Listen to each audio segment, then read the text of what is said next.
Bienvenidos a otro emocionante episodio de nuestra serie. En esta ocasión nos adentramos en el siglo XIX, un periodo repleto de transformaciones radicales que moldearon el mundo moderno.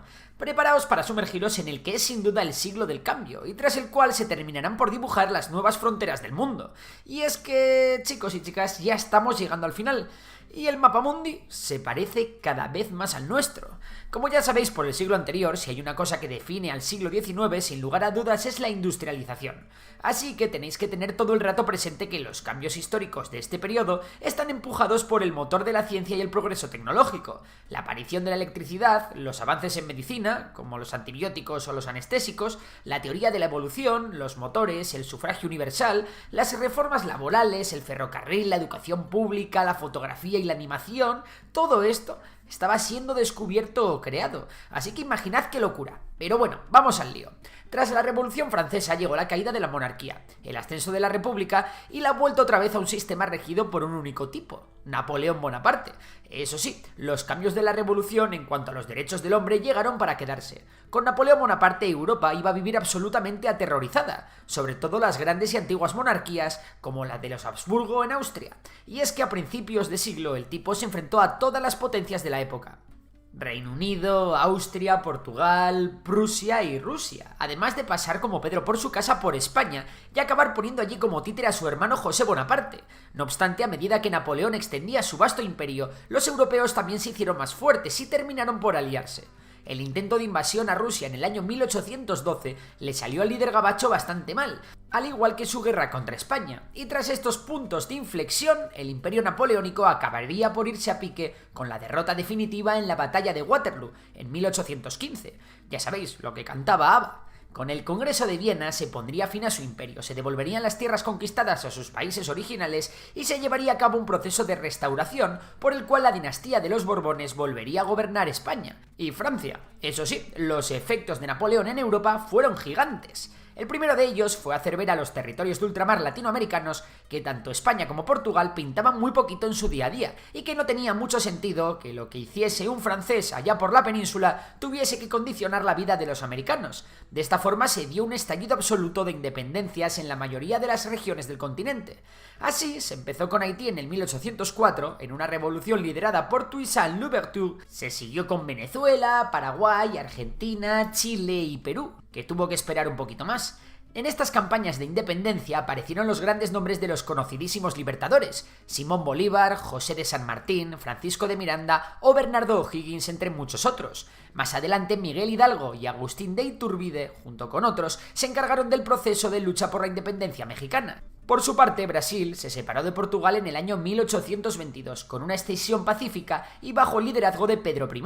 En el año 1830, Ecuador terminaría por separarse también de lo que era la Gran Colombia, una federación que contenía a los tres países de la bandera tricolor. Otra de las consecuencias de las guerras napoleónicas en Europa fue la aparición de un montón de revoluciones liberales y de carácter nacionalista. Y es que el espíritu de la Revolución Francesa había calado firmemente no solo en Francia, sino en el resto de Europa y en América. En Francia también se dio una revolución en julio de 1830, tras la que se terminó por mandar a paseo a los Borbones, y comenzó una nueva monarquía constitucional, que acabó con la abdicación del rey y posteriormente el establecimiento de la Segunda República. En España la cosa fue muy distinta. Tras la Guerra de la Independencia y la proclamación de la Constitución de 1812, una de las más liberales de su tiempo, se estableció una monarquía constitucional que garantizaba amplios derechos para los ciudadanos. Sin embargo, con la vuelta de Fernando VII, top 3 de los peores monarcas de la historia española fijo, todo esto se fue a tomar por saco y se restauró el absolutismo borbónico al grito de ¡vivan las cadenas! Alucinante. Pero sin duda el efecto más notorio en Europa de todo lo que había sucedido tras la Revolución Francesa se dio en los aún inexistentes países de Alemania e Italia. El imperialismo francés había ido demasiado lejos, y es que fue precisamente aquí cuando estos gigantes europeos empezaron su unificación. El proceso de unificación de Italia, conocido como el Risorgimento, se dio mediante varias revoluciones y movimientos nacionalistas, con el objetivo de superar la fragmentación política y lograr, ser un país en bloque. En este proceso destacan figuras como Giuseppe Garibaldi y Camillo Cavour. La unificación de Italia se logró finalmente en el 1871, poniendo a Roma como su capital. Por otra parte, la unificación de Alemania tuvo un artícipe principal, Otto von Bismarck, el canciller de hierro de Prusia. que se valió de su amplia capacidad como estratega político, además de alguna que otra guerra, para lograr la unificación de Alemania, la cual terminaría con la proclamación del Segundo Reich alemán y con el emperador Guillermo I de Prusia a la cabeza. En cuanto a Rusia, que había jugado un papel importantísimo en la derrota francesa, el país viviría los tiempos del reinado de los zares, y es que Rusia tuvo muy claro desde Napoleón que allí esas ideas liberales, nada de nada. Los emperadores allí para siempre jamás, y el zar con más poder que nadie. No sabían lo que se les iba a venir en el siglo siguiente. Eso sí, con el zar Alejandro II aflojaron un poquito y se llevaría a cabo un proceso de importante modernización, que llevaría a una mayor emancipación de los siervos. Pero vamos, que poco se iba a conseguir con esto. Un país que tenía tal barbaridad de campesinos hartos y enfadados con los que mandaban, os podéis imaginar. Y es que mientras que el atraso económico en el país era abrumador, algo nuevo empezó a aparecer en este siglo: las ideologías. Más en concreto estamos hablando de las ideologías sociales, el socialismo, el comunismo, el anarquismo, con pensadores como Marx, Engels y Bakunin ahí dándolo todo. Esto fue de vital importancia para el devenir de los acontecimientos en el mundo posterior, pero sin duda fue de particular relevancia histórica en Rusia, donde más adelante triunfó la revolución en 1917. Y es que, como os hemos dicho, la revolución industrial estaba presente en cada uno de los cambios que se daban durante el siglo XIX, y la aparición del movimiento obrero no podía haberse dado en otro momento de la historia. Pero esta no era la única gran transformación que iba a tener su origen en la revolución industrial. Si uno de los dos bloques de la Guerra Fría, el comunista, se forjó durante este siglo, podemos decir que el otro también. Y es que durante el siglo XIX, Reino Unido estaba muy ocupado siendo potencia mundial y llevando el capitalismo a su máximo esplendor. Así, durante este siglo también ocurrió algo que fue muy bueno para el bolsillo de algunos, pero muy malo para el planeta y para la paz mundial. Hablamos de la extensa carrera por la explotación de los recursos de las colonias que los imperios habían ido acumulando en los siglos anteriores. Como os decimos todo el rato, con la revolución industrial todo se aceleró y también fue mucho más fácil extraer a pico y pala, talar a toda pastilla y básicamente farmear recursos a una velocidad inimaginable para cualquier ser humano antes de este periodo. Y encima, con toda esta capacidad de producción, el mundo cada vez se poblaba más de seres humanos y el alimento era cada vez más necesario. Y así es como se aceleró la interminable rueda del consumo y las grandes potencias comenzaron a mirar los recursos que tenía el vecino por encima de sus propios hombros. Por cierto, toda esta recopilación de recursos se hizo gracias a mano de obra esclava, algo que afortunadamente también comenzaría a cambiar en algunos países durante el siglo XIX.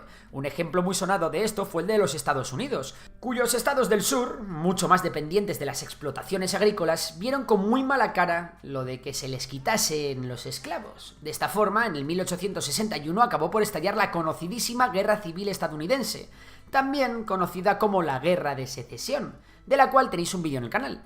Se llegó hasta tal punto con esto de la explotación de recursos y el colonialismo que las potencias europeas se repartieron en el Congreso de Berlín un montón de territorios en África, delimitando las fronteras prácticamente con una regla. Mientras tanto, grandes imperios como el otomano, que no tenían colonias marítimas, comenzaban a asistir a su declive final. Por otro lado, también se expandió el comercio occidental enormemente hacia Asia, y los británicos entraron en guerra con China con las guerras del opio, en las cuales los chinos intentaron prohibir el opio en el país. Este evento fue determinante para la historia de China y marcó el comienzo de una serie de humillaciones desde Occidente que llevarían al surgimiento de movimientos nacionalistas en el país y a la caída de la longeva dinastía Qing. Y es que, bueno, las potencias coloniales terminaron también por imponer sus estructuras políticas y administrativas en todo sitio que pillaban, y mientras que surgían movimientos de resistencia y luchas por la independencia, también crecía el nacionalismo. Todo estaba preparado. Tensiones entre grandes potencias coloniales, nuevas armas, nacionalismos e ideologías enfrentadas. Si en el siglo XIX se dieron los mayores avances hasta la fecha, la humanidad también estaba preparando uno de sus mayores retrocesos.